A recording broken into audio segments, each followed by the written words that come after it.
Mata TV YouTube Indonesia dengan bangga mempersembahkan sebuah storytelling kekinian abad ini diangkat dari karya besar S.H. Mintardja yang sangat populer di masanya, berlatar belakang kisah tanah Jawa masa lampau, tepatnya di penghujung kejayaan kerajaan tanah Jawa dengan judul Api di Bukit Menoreh. Pada kesempatan yang sangat baik ini, kita masuk pada episode yang ke-36. Selamat menikmati. Pada episode sebelumnya telah diceritakan, orang-orang lain yang berdiri melingkari arena itu sama sekali tidak tahu bagaimana mereka harus menilai perkelahian itu. Bahkan ada di antara mereka yang menjadi pening dan ada pula yang bahkan tidak melihat sesuatu karena malam yang menjadi semakin kelam. Dalam pada itu semakin lama, maka usaha Untara untuk mencapai penyelesaian menurut rencananya tampaknya akan berhasil. Tenaga si Danti yang terperas itu semakin lama menjadi semakin susut. Sedang Untara yang memiliki bekal serta pengalaman yang lebih banyak masih tetap pada kesegarannya semula. Tetapi ia tidak mau menunjukkan kelebihannya itu. Ia ingin si Danti menyelesaikan pertempuran tanpa menjadi kecewa, malu atau dendam. Untara ingin memberi kesan bahwa perkelahian itu akan berhenti dengan sendirinya, tanpa ada yang kalah, tanpa ada yang menang. Meskipun hati kecilnya kadang-kadang ingin juga menunjukkan kelebihannya sebagai seorang yang mendapat kekuasaan yang luas, namun ia berpikir lebih jauh dari harga diri itu. Ia melihat Sangkal Putung tidak saja malam ini, tapi besok, lusa, beberapa hari dan minggu yang akan datang, bahkan Sangkal Putung untuk masa yang tak terbatas dalam lingkungan pemerintahan Pajang.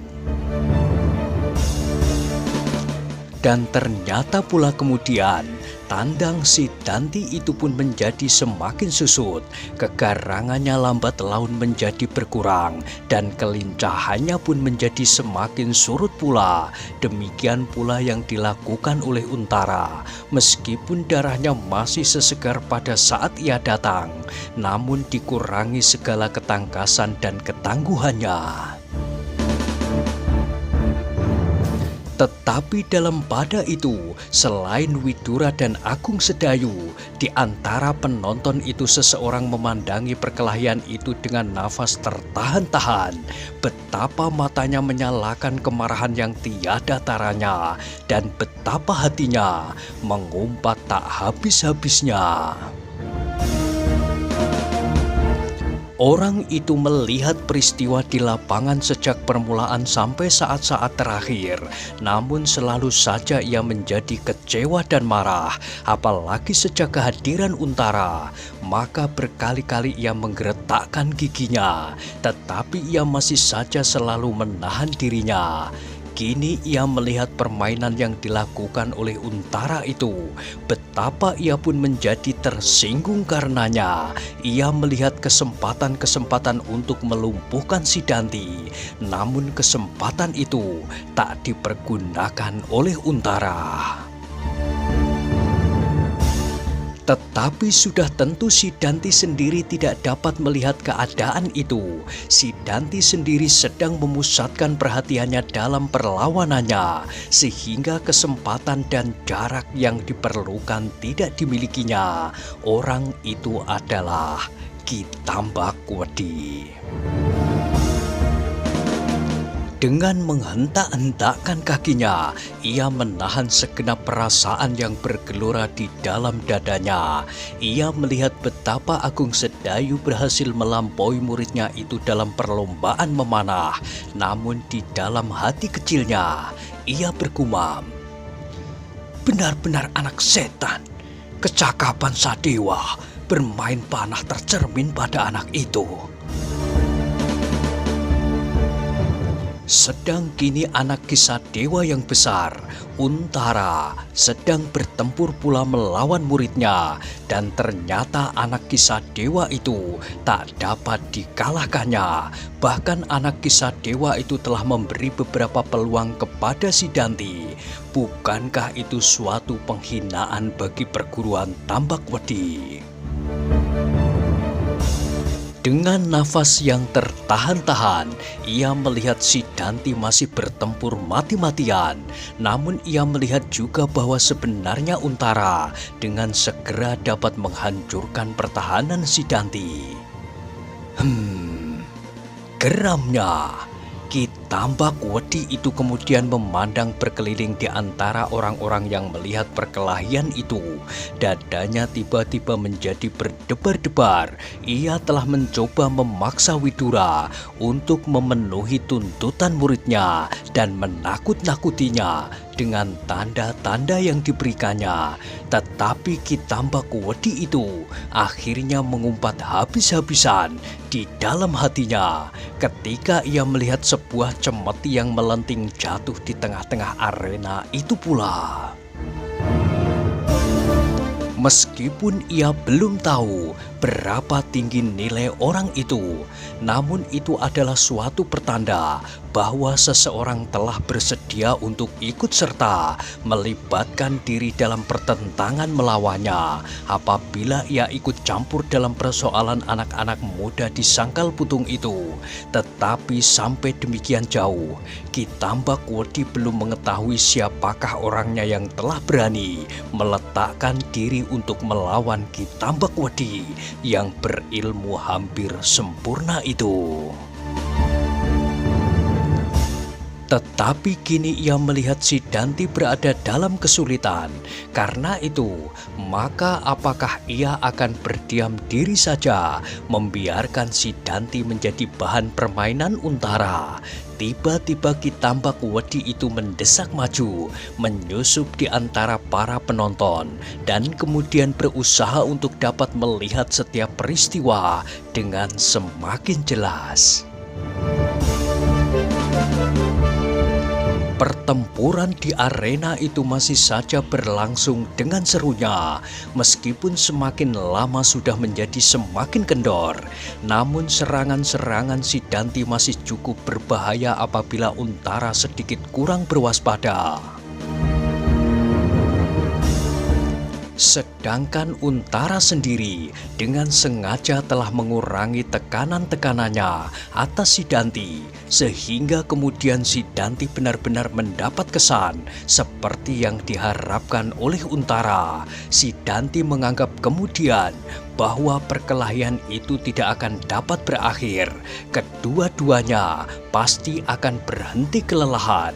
Meskipun si Danti itu mengumpat-umpat di dalam hatinya, namun hal yang demikian itu pasti akan lebih baik daripada apabila dirinya dilumpuhkan.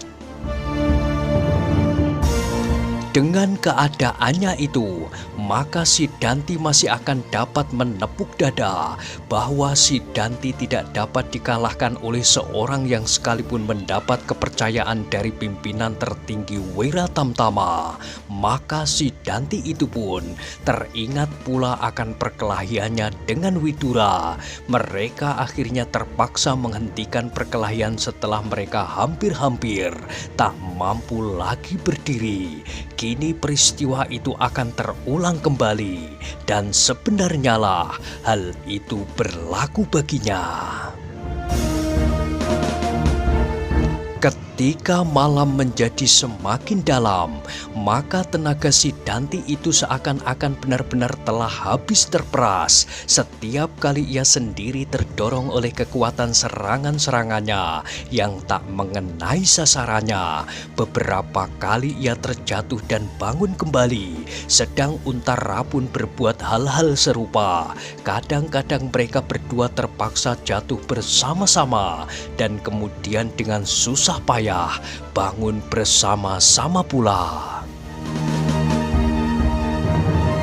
Sedemikian sering hal-hal yang serupa terjadi, sehingga akhirnya Widura dan Agung Sedayu menjadi ragu-ragu apakah Untara itu sebenarnya kelelahan ataukah ia masih dalam permainannya yang baik. Tetapi yang mereka lihat kemudian, kedua-duanya itu pun menjadi jatuh bangun berkali-kali. Dalam pada itu Ki Tambakwedi sudah tidak sabar lagi melihat peristiwa itu. Ia akan berbuat sesuatu sebelum si Danti benar-benar menjadi lemas. Ia ingin menunjukkan kepada Widura dan Untara bahwa kemauannya tak boleh diabaikan. Ia akan tetap pada pendiriannya. Sepasar sejak malam kemarin, Widura harus sudah merubah sikapnya terhadap si Danti. Meskipun rencana itu kemudian pasti akan terpengaruh oleh kehadiran Untara, namun Untara itu sendiri pun harus dapat ditundukkannya pula seperti Widura. Tetapi Ki Tambakwedi itu pun sadar bahwa agaknya pendirian Widura sukar untuk dapat ditundukkan. Ia telah bertekad untuk memeluk kewajibannya dengan sebaik-baiknya, apalagi kini Untara ada di antara mereka, sehingga dengan demikian pekerjaannya akan menjadi semakin sulit.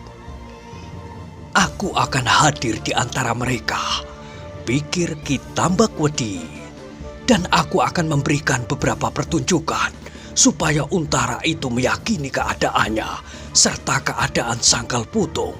Sedangkan apabila orang yang melontarkan cemetinya itu benar-benar ingin membuat perhitungan dengan Tambakwedi, maka kesempatan ini pun akan aku terima pula."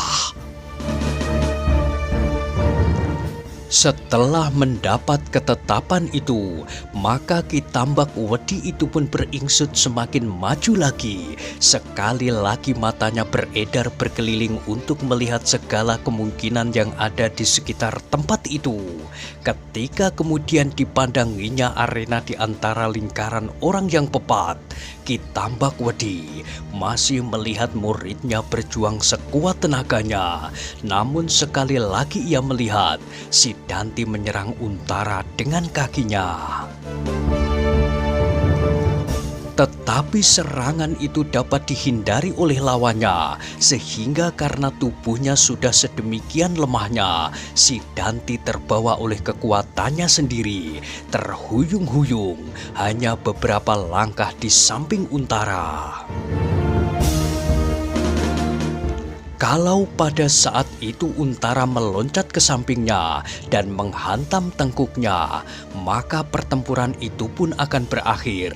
Tetapi Untara tidak berbuat demikian. Dibiarkannya si Danti menemukan keseimbangannya kembali. Kemudian baru ia melangkah maju dan mengayunkan tangannya menyerang dada lawannya dengan gerak yang amat lamban. Sudah tentu si Danti telah sempat menarik dirinya mundur, sehingga serangan Untara itu tidak mengenainya.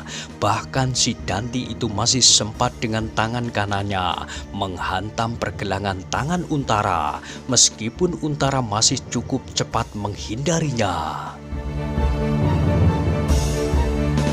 Tetapi bagi Ki Tambakwedi, perbuatan Untara itu adalah suatu penghinaan bagi harga dirinya. Ki Tambakwedi mengumpat tak habis-habisnya atas kekalahan muridnya berturut-turut. Karena itu, maka tak ada jalan lain daripada dengan tenaganya memaksa Untara dan Widura mengakui kelebihan si Danti dari mereka untuk beberapa persoalan, sehingga kesempatan-kesempatan si Danti akan menjadi lebih besar lagi dalam lingkungan Wiratamtama. Itulah sebabnya maka tekadnya menjadi bulat. Ia harus menampakkan dirinya. Tetapi ketika sekali lagi ia mendesak maju, didengarnya seseorang mendehem di sampingnya. Mula-mula Ki Tambak Wedi sama sekali tidak menaruh perhatian kepada orang lain. Namun setiap ia menyusup, maka orang itu pun selalu berada di sampingnya dan bahkan selalu saja mendehem tak habis-habisnya. Ki Tambak Wedi itu pun kemudian berpaling. Dilihatnya di sampingnya seseorang yang sebaya dengan umurnya tersenyum kepadanya. Ki Tambak Wedi mengerutkan keningnya. Meskipun malam menjadi semakin gelap, namun matanya yang tajam dapat melihat beberapa bagian dari wajah orang yang berdiri sambil tersenyum di sampingnya itu. Namun orang itu sama sekali tidak menarik perhatian Ki Tambak Wedi, sehingga ia sama sekali tak mempedulikannya. Tetapi ketika ia melangkah kembali, maka sekali lagi orang itu mengikutinya, bahkan kemudian mendesaknya. Kini Ki Tambak Wedi tidak dapat mengabaikannya lagi. Orang ini pasti bukan tidak punya maksud dengan perbuatan-perbuatannya itu. Karena itu, sebagai seorang yang telah masak, maka segera pikirannya hingga pada seseorang yang telah melemparkan cemeti kuda ke tengah-tengah arena. Dan Ki Tambak Wedi itu pun tak mau bertanya melingkar-lingkar. Langsung ia bertanya kepada orang di sampingnya itu perlahan-lahan. "Kaukah yang memiliki cemeti kuda itu tadi?" Ternyata orang yang berdiri di samping Ki Tambak Wedi itu pun tidak mau berputar-putar pula. Maka jawabnya lirih, "Ya, aku." Ki Tambak Wedi menggeram. "Apa maumu?" "Tidak apa-apa," jawab orang itu. "Aku juga ingin menonton seperti kau." "Hanya menonton?" desak Ki Tambak Wedi. "Ya," jawab orang itu. "Selama kau juga hanya menonton." Ki Tambak Wedi mengerutkan keningnya. Kini ia telah berhadapan dengan orang yang selama ini menimbulkan bermacam-macam teka-teki padanya. Pasti orang ini pula lah yang kemarin malam telah menggagalkan maksudnya, membunuh Widura dengan bunyi cambuk yang menghentak-hentak. Karena itu maka katanya perlahan-lahan pula, "Hei, kaukah yang kemarin malam bermain-main dengan cambuk?" "Ya," jawab orang itu pendek. Sekali lagi Ki Tambak Wedi mengerutkan keningnya. Kemudian katanya, "Siapakah kau?" Orang itu tertawa. Sesaat ia berdiam diri, sedang orang-orang di samping mereka yang sedang terpukau oleh perkelahian di tengah-tengah arena itu agaknya sama sekali tak memperhatikan percakapan itu. Baru sesaat kemudian orang itu menjawab, "Gringsing, namaku Kiai Gringsing." Kembali Ki Tambak Wedi menggeram. Nama yang dapat disebutkan oleh setiap mulut, juga setiap mulut dapat menyebut nama sekehendak hatinya. Ki Tambak Wedi itu pun segera maklum bahwa kalau itu pasti nama yang dibuatnya untuk tujuan-tujuan tertentu. Karena itu sahutnya, "Ternyata kau lebih beruntung daripadaku." "Kenapa?" bertanya orang itu. "Kau telah menabung satu kemenangan. Kau mengenal aku, tetapi aku tidak mengenalmu," jawab Ki Tambak Wedi. "Aku sudah memperkenalkan diri," berkata orang itu. "Aku bukan anak-anak," potong Ki Tambak Wedi. Kemudian untuk sesaat mereka pun berdiam diri. pertempuran antara Sidanti dan Untara menjadi semakin lambat. Masing-masing hampir tak dapat lagi menguasai dirinya. Ayunan-ayunan tangan mereka adalah tenaga yang akan membawa mereka sendiri dalam satu tarikan yang kadang-kadang tak dapat mereka cegah, menjerumuskan mereka sehingga terguling di tanah.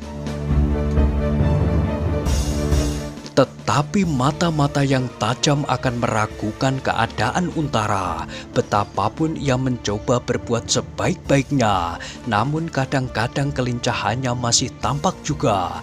Tetapi sedemikian jauh, Sidanti dan orang-orang yang berdiri di sekitarnya pada umumnya tak dapat mengertinya. Bahkan di dalam hati mereka berkata, "Sidanti benar-benar seorang yang tangguh. Ternyata ia mampu juga melawan orang yang bernama Untara itu, seorang yang namanya menjadi buah bibir setiap prajurit di daerah selatan dan barat daya di sekitar Gunung Merapi." Tetapi Widura berkali-kali menarik nafas dalam-dalam, sedang Agung Sedayu yang mengetahui keadaan sebenarnya itu pun menggeretakkan giginya. Namun mereka menyadari betapa Untara telah mementingkan tugasnya daripada sekedar harga dirinya yang berlebih-lebihan. Gigi Ki Tambak Wedi itu pun beradu pula, seakan-akan ia sedang menahan sesuatu yang bergelora di dalam dadanya. Maka ketika kemudian ia melihat Sidanti dan Untara itu jatuh bangun berganti-ganti, Ki Tambak Wedi itu pun berkata, "Aku akan masuk ke dalam arena." Kiai Gringsing itu berpaling, kemudian ia tersenyum kecil, katanya, "Aku ikut, boleh? Jangan membuat persoalan dengan aku. Apakah kau guru Untara atau Widura?" bertanya Ki Tambak Wedi. Kiai Gringsing tertawa pula. "Aneh," jawabnya. "Apakah kau benar-benar tidak tahu atau pura-pura tidak tahu? Bukankah guru anak-anak itu telah mati?" Ki Tambak Wedi menggeram. Katanya, "Mungkin kau meneruskan pekerjaan Sadewa." Kiai Gringsing menggeleng-gelengkan kepalanya. Sahutnya, "Kau pun tahu bahwa unsur-unsur gerak mereka hampir-hampir murni. Kalau mereka memiliki guru lain, maka kau pasti akan mengetahui." Sekali lagi Ki Tambak Wedi menggeram. "Persetan, tetapi jangan ganggu aku. Apa kepentinganmu dengan anak-anak itu?" "Tidak apa-apa, aku bukan sanak, bukan kadangnya. Tetapi sebaiknya biarlah anak-anak itu bermain-main sesama mereka. Bukankah Untara telah berlaku bijaksana?" "Suatu penghinaan bagi perguruan Tambak Wedi," jawab Guru Sidanti itu. "Kau terlalu perasa," berkata Kiai Gringsing. "Jangan terlalu kau manjakan muridmu itu supaya ia dapat menemukan kebahagiaan hidup kelak. Jangan gurui aku. Pergi kemana kau kehendaki. Aku akan mengajar Untara itu menilai pendapat orang lain. Aku ikut. Jangan gila. Biarlah anak-anak bermain sesama mereka. Dan biarlah kita orang-orang tua membuat permainan sendiri." Mata Ki Tambak Wedi kini benar-benar memancarkan kemarahan yang menyala di dalam dadanya. Diamatinya wajah orang yang berdiri di sampingnya itu dengan lebih seksama. Wajah itu sama sekali belum pernah dilihatnya. Tetapi tiba-tiba Ki Tambak Wedi itu menjadi curiga, meskipun malah menjadi semakin gelap. Namun kemudian Ki Tambak Wedi itu melihat garis-garis yang tidak wajar pada wajah itu. "Kenapa kau coreng-coreng mukamu?" tiba-tiba ia bertanya. Kiai Gringsing mengerutkan keningnya. Jawabnya, apakah kau melihat coreng-moreng ini?" "Aku tidak buta," sahut Ki Tambakwedi. "Kau benar-benar bermata tajam melampaui mata burung hantu," sahut Kiai Gringsing, dan katanya kemudian, "Ya, aku agak sakit mata. Karena itu, aku menggoreskan beberapa jenis obat-obatan ke dahi dan pelipisku." Kembali Ki Tambakwedi menggeram betapa kemarahannya melanda-landa dadanya, namun semakin lama menjadi semakin menyadari bahwa orang yang menamakan diri Kiai Gringsing itu bukanlah seseorang yang membanggakan diri hanya karena kemenangan-kemenangan kecil yang pernah dialaminya. "Jadi bagaimanakah maksudmu?" bertanya Ki Tambakwedi. "Biarkan mereka hidup dalam damai. Kalau si Danti itu tidak terlalu bernafsu untuk hal yang aneh-aneh dan kau tak mendorong-dorongnya, maka tak akan ada persoalan di antara mereka." Itu adalah suatu contoh dari seorang tua yang berotak beku. Ketenangan tidak selamanya baik, dan ketenangan itu si Danti selamanya akan tetap di tempatnya.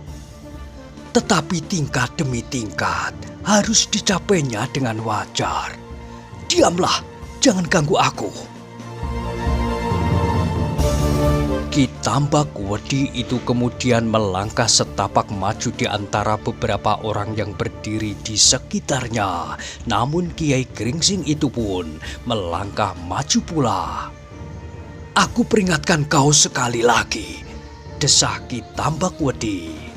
"Peringatan buatmu sendiri," sahut Kiai Gringsing.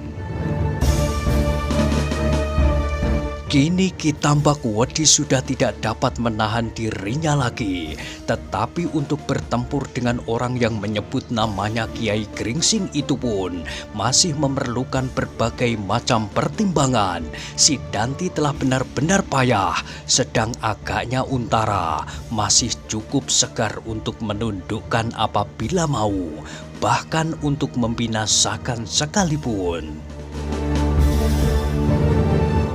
Kalau orang yang bernama Kiai Gringsing itu tidak dapat dikalahkannya dengan segera, maka baik si Danti maupun dirinya sendiri pasti akan menemui kesulitan.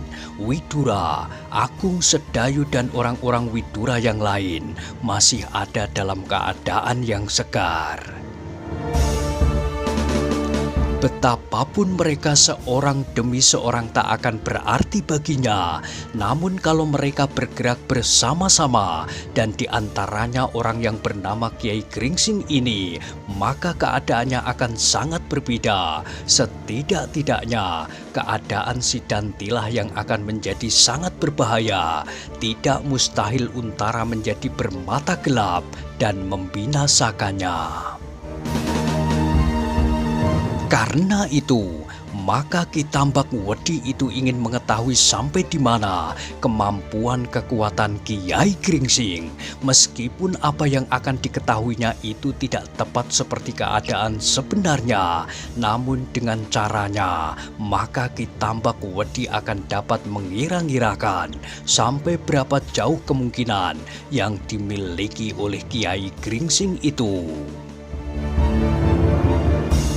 Maka ketika orang itu telah berdiri di sampingnya, Ki Tambakwedi itu pun berkata sambil menepuk bahu Kiai Gringsing, "Kisanak, apakah kau benar-benar tidak menghendaki aku ikut serta dalam permainan itu?"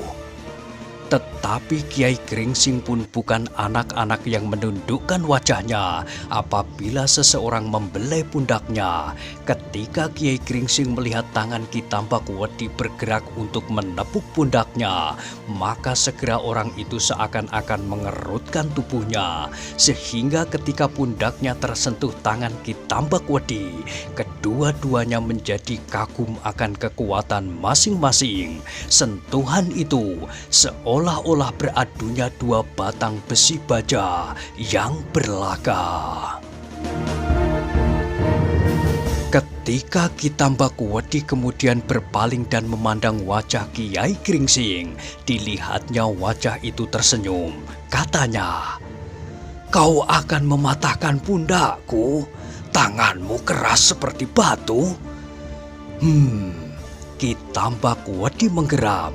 Orang ini benar-benar bukan orang yang sekedar menyombongkan diri. Ketika ia meraba pundak Kiai Gringsing, seluruh kekuatannya telah dipusatkannya di ujung jari-jarinya. Seandainya Kiai Gringsing tidak memiliki daya tahan yang seimbang, maka pundak itu pasti akan luka di dalam. Bahkan mungkin sebelah tangannya akan lumpuh. Apalagi orang kebanyakan, maka tulang-tulang bahunya pasti akan remuk. Tetapi orang yang menyebut dirinya Kiai Gringsing itu ternyata telah memberikan perlawanan yang wajar tanpa menggerakkan badannya selain sekedar berkerut. Agaknya Kiai Gringsing itu telah menyalurkan kekuatan daya tahannya di pundaknya, sehingga karena itu ketukan tangan Ki Tambak Wedi tak melukainya. Nah, bagaimanakah kisah selanjutnya? Silahkan ikuti terus kisah Api di Bukit Menoreh pada episode berikutnya. Sampai jumpa.